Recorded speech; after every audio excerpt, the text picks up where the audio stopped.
Guys, welcome back on my YouTube channel my city computer education. मैं आज आप लोगों के लिए उन क्वेश्चन का आंसर्स लेके आया हूँ जो मैंने पिछले वीडियो में क्वेश्चन डाला था। जितना भी मैंने फंडामेंटल पढ़ाया था उसके लिए 15 क्वेश्चन मैंने डाला था, तो उसका आंसर आज लेके आया हूँ। आप लोगों को मैंने बताया था कि कमेंट्स बॉक्स में उसका आंसर डालिए। तो सही आंसर क्या होगा 15 क्वेश्चन का, उन 15 क्वेश्चन का आंसर मैं आप लोगों को डिटेल के साथ बता रहा हूँ। और फिर दूसरा सीरीज़ में 15 क्वेश्चन के बाद बहुत सारे क्वेश्चन है, मैं कोशिश करूँगा 15-15 क्वेश्चन करके वीडियो बनाऊँ। तो आज जो 15 क्वेश्चन मैंने पहले दिया था आप लोगों को, उसका आंसर सही बता रहा हूँ। पहला क्वेश्चन है कि CPU कंटेंट, CPU में क्या क्या चीज़ शामिल होते हैं। पहला ऑप्शन है कि कार्ड रीडर और प्रिंटिंग डिवाइस, दूसरा ऑप्शन है इलेक्ट्रिकल इंजन कंट्रोल यूनिट, तीसरा ऑप्शन है कंट्रोल यूनिट अर्थमेटिक लॉजिक। ये आपका सही आंसर होगा। मैंने पढ़ाया था कि CPU के अंदर दो चीज़ें होती है, CU और ALU, यानी कंट्रोल यूनिट और अर्थमेटिक लॉजिक यूनिट।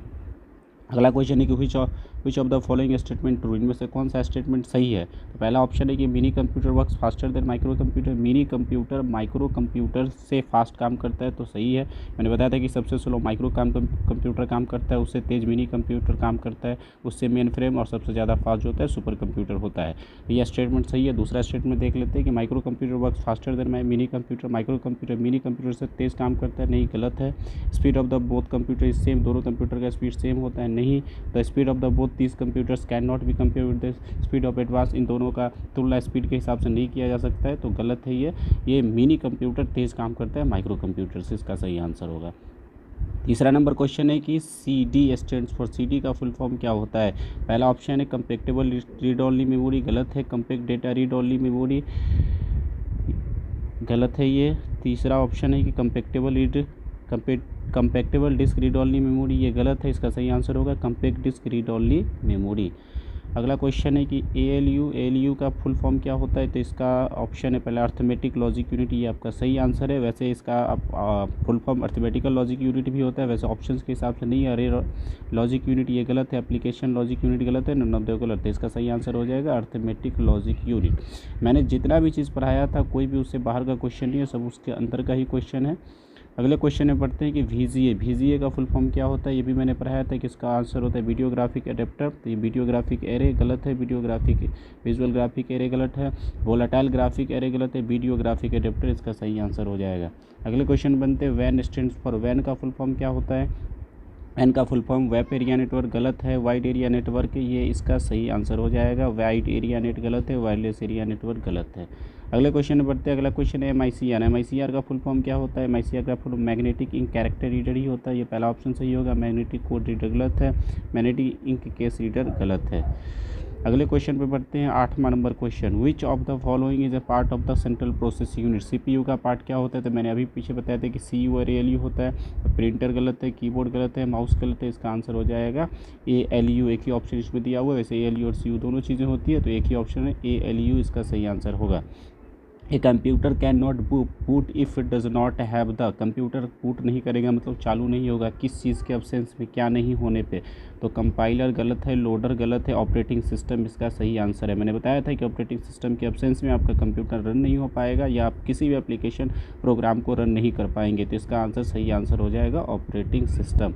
आगे बढ़ते हैं। अगला question, which are data and program stored when the processor use them। कोई भी डेटा जिसको आप प्रोसेस करते हैं, यानी जिसको प्रोसेसर यूज़ करता है, वह डेटा जिसको आप प्रोसेस करते हैं वो कौन से मेमोरी में रहता है। इसका सही आंसर होगा मेन मेमोरी। मैंने बताया था कि प्राइमरी मेमोरी जिसको मेन मेमोरी बोलते हैं, उसमें डेटा जिसको आप प्रोसेस करना होता है उसको स्टोर किया जाता है, तो इसका आंसर मेन मेमोरी हो जाएगा। अगले क्वेश्चन पर चलते हैं। 11वां नंबर क्वेश्चन है। 11वां नंबर क्वेश्चन होता है कि क्या represent raw facts, raw facts को कौन रिप्रेजेंट करता है। तो मैंने बताया था कि डेटा रॉ फैक्ट को रिप्रेजेंट करते हैं, यानी डेटा रॉ फैक्ट होता है, और जब डेटा को प्रोसेस मीनिंगफुल बना दिया जाता है तो वो इन्फॉर्मेशन कहलाता है। तो इसका आंसर हो जाएगा डेटा रिप्रेजेंट रॉ फैक्ट्स, यानी डेटा रॉ फैक्ट को रिप्रेजेंट करता है। Whereas information is made meaningful, और इन्फॉर्मेशन जो होता है मीनिंगफुल, डेटा जब मीनिंगफुल बन जाता है तो उसको इन्फॉर्मेशन कहा जाता है। तो पहले पार्ट में बनाएगा डेटा और सेकेंड पार्ट में इन्फॉर्मेशन। आगे बढ़ते हैं। विच of the following is a storage device, इनमें से कौन सा स्टोरेज डिवाइस है ना जिसमें डेटा को परमानेंटली स्टोर करके रखते हैं।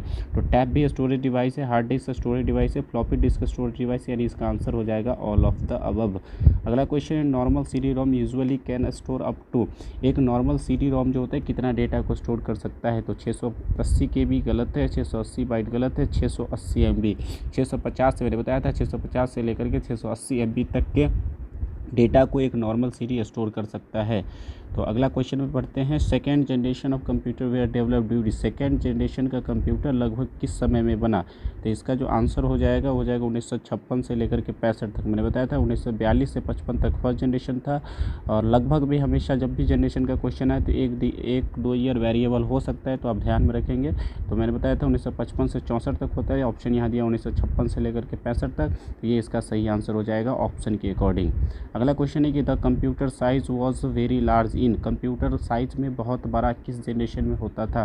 तो इसका सही आंसर हो जाएगा फर्स्ट जनरेशन। मैंने बताया था कि सबसे पहले जनरेशन में सबसे बड़ा और बहुत बड़ा कंप्यूटर होता था, सेकेंड जनरेशन में उससे छोटा, थर्ड जनरेशन में उससे छोटा, फोर्थ जनरेशन में सबसे छोटा, यानी अभी के टाइम में सबसे छोटा कंप्यूटर होता है। तो इसका सही आंसर फर्स्ट जनरेशन हो जाएगा। तो ये था कुछ 15 क्वेश्चन जो मैंने आपको पिछले वीडियो में बताया था, जिसका सही आंसर मैंने बताया।